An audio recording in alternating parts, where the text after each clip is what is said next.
নারায়ণগঞ্জে বাংলাদেশ জাতীয়তাবাদী দলের প্রতিষ্ঠা বার্ষিকী উপলক্ষে আয়োজিত মিছিল কর্মসূচিতে পুলিশের গুলিতে নিহত যুবদল কর্মী শাওন হত্যার প্রতিবাদে আজকের এই বিপ্লব সমাবেশে সম্মানিত প্রধান অতিথি, সম্মানিত সভাপতি মঞ্চে উপস্থিত রয়েছে কেন্দ্রীয় পর্যায়ের নেতৃবৃন্দ সহ উপস্থিত সকল কর্মী ভাইরা, আপনাদের জানাই সংগ্রামী সালাম।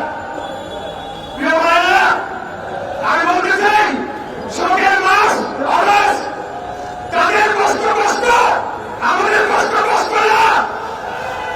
ওদের চোখের পানি অনেক ভিজা, আর আমাদের চোখের পানির কোনো মূল্য নাই।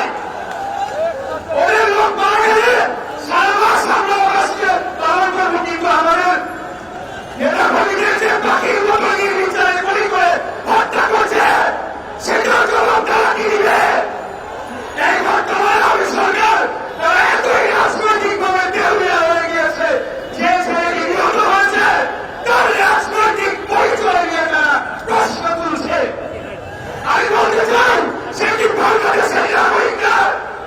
সে কি বাংলাদেশের জনগণ না? তার কি প্রতিবাদ করার অধিকার নাই? যে পুলিশ অফিসার গুলি করেছে রাইফেলের গুলি দিয়ে, সেই রাইফেল নাকি তার সেই দিন তার বরাদ্দই ছিল না। আমি বলতে চাই, আমরা এই ধরনের গুম খুন হত্যা হবে যেই আমরা মাঠে রয়েছি, এই বর্তমান স্বৈরাচারী ব্রিটিশ সরকারের যত গুম খুন মামলা হামলা আমাদের উপর আসুক, আমরা এই আন্দোলন থেকে পিছিয়ে ফিরে যাবো না।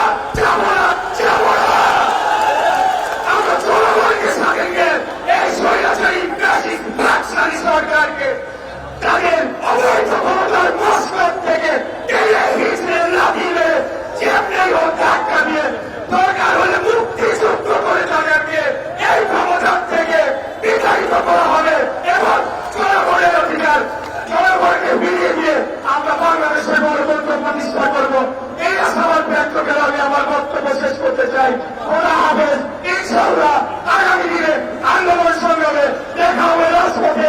নারায়ণগঞ্জ জেলাকে সভাপতি যে কথাটি বলেছিল, পিছিয়ে ছিল হবে চাষারা থেকে যাত্রা বাড়ি হয়ে বঙ্গভবন হয়ে গণভবন হয়ে সেই মিছিল শেষ করে সেই দিনের অপেক্ষায় আমরা রয়েছি।